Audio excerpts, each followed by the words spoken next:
So I think it's fair to say that a lot of people didn't expect much from the very first DJ Hero because, again, a lot of people saw like Activision just cheap knockoff of Guitar Hero. Yeah, and just you know, a really obvious extension of the Music Hero series of games.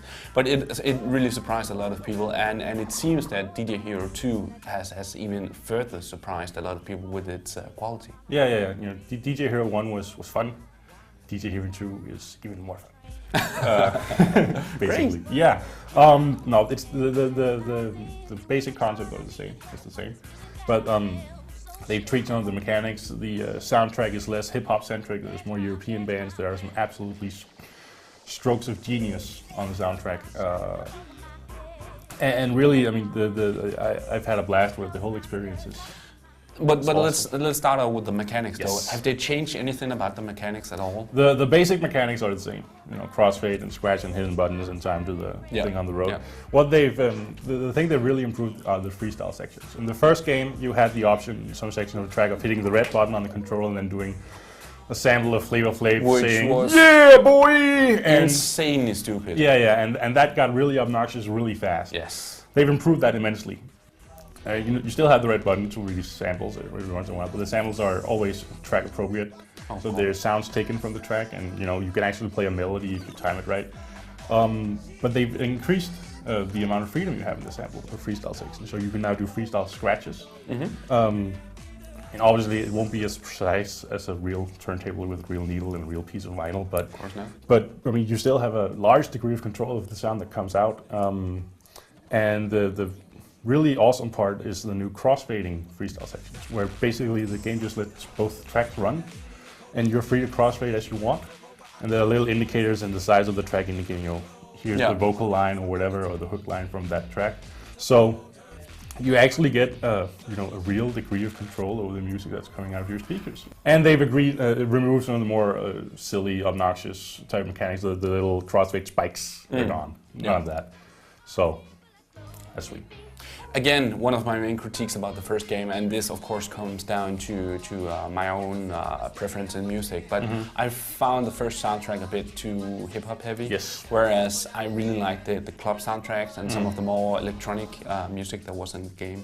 Yeah. And you mentioned that there were even more electronic music in this. There's still hip-hop. There's nowhere near as much hip-hop as in the first game. But there are some really nice hip-hop tracks, and you know, I'm a hip-hop fan, so I've enjoyed most of it. But otherwise, yeah, it's mostly, you know, club hits. There's more electronic sounds. There are more old soul classics mixed with new stuff. There's the opening two opening tracks are absolutely brilliant. One of them is Jungle Boogie by, I can't even remember the band name, mixed with Grandmaster Flash and what's it called, The Message, and it's brilliant. And there's another one with Snow's Informer mixed with Jackson 5 ABC, nice. And I just died the first time I played that because it's so brilliant. And there's a lot of stuff like that. And then there's, you know, it's mostly contemporary stuff. There's a lot of Kanye West on there for some reason.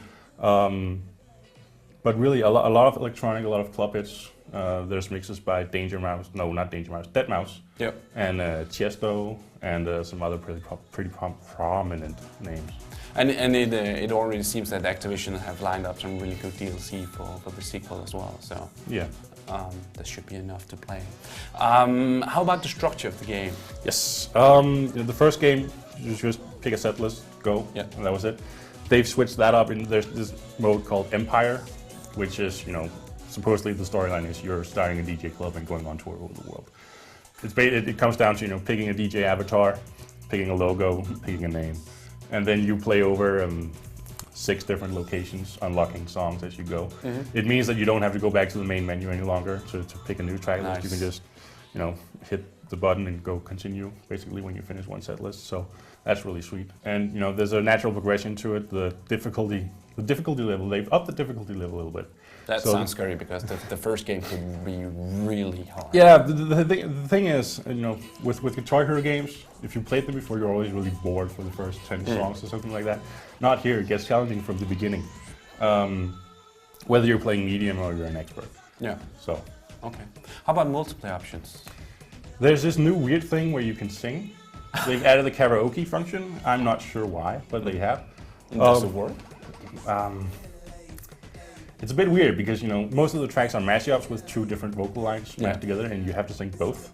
And they're usually one is high pitch and one is low pitch, so it's very, very difficult to find a sort of natural frequency or whatever for your voice. So it seems more forced upon the game. Yeah, it seems really gimmicky. The guitar sections from the first game is gone. Then you have these new DJ battles. Okay.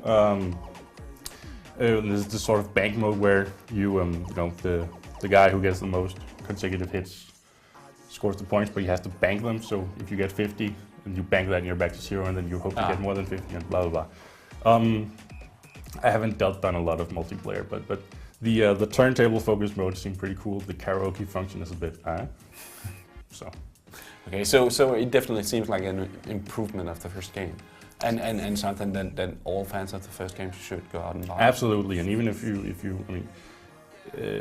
you haven't checked out the first game, this is a much better place to start. Okay. Especially because there's a European bundle. If you buy the turntable with the game, you get the first game as well. Yeah, which is a sweet deal. Definitely. But is there anything lacking? You still don't seem like this is the perfect game. I'd say I've had more fun with this than with any Guitar Hero game. Okay. And at this point, I absolutely prefer plastic turntables to plastic guitars.